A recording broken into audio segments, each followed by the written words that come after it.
திருவண்ணாமலை அருகே நாட்டுப்புற கலைகளை திறம்பட கற்றுக்கொண்டு திருநங்கைகளும் இணைந்து செயல்படுவதால் மக்கள் மத்தியில் நல்ல வரவேற்பு பெற்றுள்ளது. ஆரணியை தலைமையிடமாக கொண்டு 50க்கும் மேற்பட்ட நாடக மன்றங்கள் இயங்கி வருகின்றன. இதில் 500க்கும் மேற்பட்ட திருநங்கைகளும் பாரம்பரிய கலைகளை கற்று வருகின்றனர்.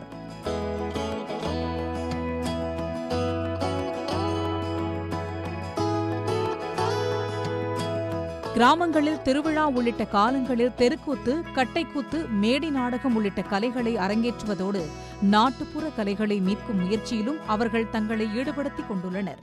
தவளைகரம், பறை, அதுக்கப்புறம் ஒயிலாட்டம், கரகாட்டம், தெருக்கூத்து, இது போல் வித்தியாசமாக மக்களுக்கு எந்த மாதிரி ரசனையில் கொண்டு போனால் கலையை மறக்க மாட்டாங்கன்னு சொல்லிட்டு, அதுபோல் ஒரு வித்தியாசமாக பழைய காலத்தில் இருக்கிற மாதிரி இல்லாமல் இன்றைக்கி இருக்கிற மாதிரி நாடகத்தை நாங்கள் கொண்டு போயிட்டு இருக்கிறோம். நான் கரகாட்டம் ஆடுவேன், தவளை வச்சு ஆடுவேன், நீடி மேலே ஆடுவேன், பறைய அடிப்பேன், சோகசிங் நல்லா போடுவேன், தெருக்கூத்து டான்ஸ் ஆடுவேன், எல்லாமே பண்ணுவேன். பாசமாக பேசுவாங்க, வாங்கக்கா போங்கக்கா.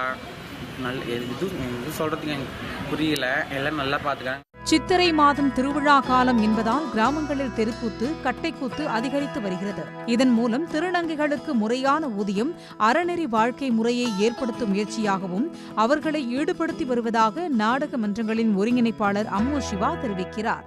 இந்த நாடகத்துறை அதிகமான திருநங்கைகள் சூஸ் பண்ணுறாங்க. நம்ம ஆரணியில் இருக்கிற திருநங்கைகளே நிறைய பேர் என்னை கேட்பாங்க, அக்கா நாங்களும் வரட்டுமா அப்படின்னு சொல்லிட்டு.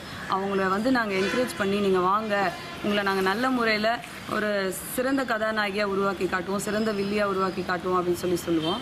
அந்த மாதிரி நாடகத்துறையில் திருநங்கைகளோட வரவேற்பு ரொம்ப அதிகமாக இருக்குது. நாடக கலையில் அரசு தங்களுக்கும் அடையாள அட்டை வழங்க வேண்டும் என்பது திருநங்கைகளின் கோரிக்கையாக உள்ளது. சன் செய்திகளுக்காக செய்தியாளர் கௌரி சங்கர். உடனுக்குடன் செய்திகளை தெரிந்து கொள்ள சன் நியூஸ் பெல் ஐகானை கிளிக் பண்ணுங்க.